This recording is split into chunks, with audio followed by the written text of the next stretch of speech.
दक्षिण भारत में बीजेपी के लिए अब एक नई मुश्किल खड़ी हो गई है। अब तक हिंदी थोपने का आरोप तमिलनाडु की तरफ से लग रहा था। इसके बाद परिसीमन का विरोध भी तमिलनाडु में स्टालिन सरकार ने किया और अब ये विरोध कर्नाटक की कांग्रेस सरकार भी कर रही है।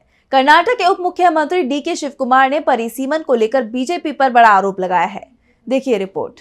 2024 के लोकसभा चुनावों के बाद केंद्रीय गृह मंत्री अमित शाह ने घोषणा की कि केंद्र दो प्रमुख कार्य करेगा, राष्ट्रीय जनगणना और परिसीमन अभ्यास।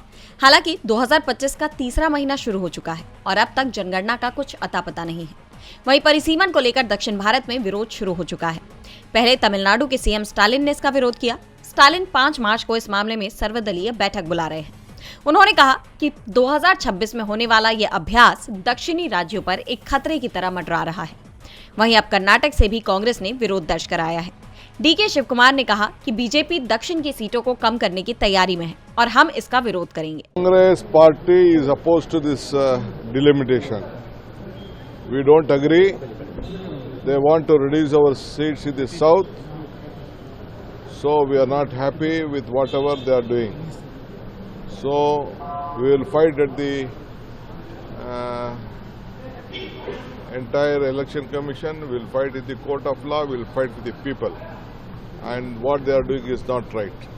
Reducing any seats in any states of southern India is not right.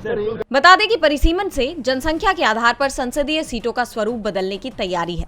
उत्तर भारतीय राज्यों में जहां अधिक सीटें बढ़ेंगी, वहीं दक्षिणी राज्यों में मामूली बदलाव देखने को मिल सकते हैं। भारतीय संविधान में अनुच्छेद 82 और 170 के जरिए परिसीमन प्रक्रिया के लिए स्पष्ट दिशा निर्देश दिए गए हैं।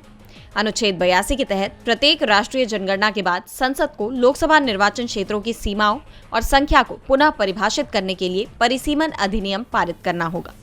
वहीं अनुच्छेद 170 के तहत ये राज्य विधानसभाओं के परिसीमन को नियंत्रित करता है और जनसंख्या के आंकड़ों के आधार पर प्रत्येक राज्य में सीटों की संख्या निर्धारित करता है। डीबी लाइव की रिपोर्ट।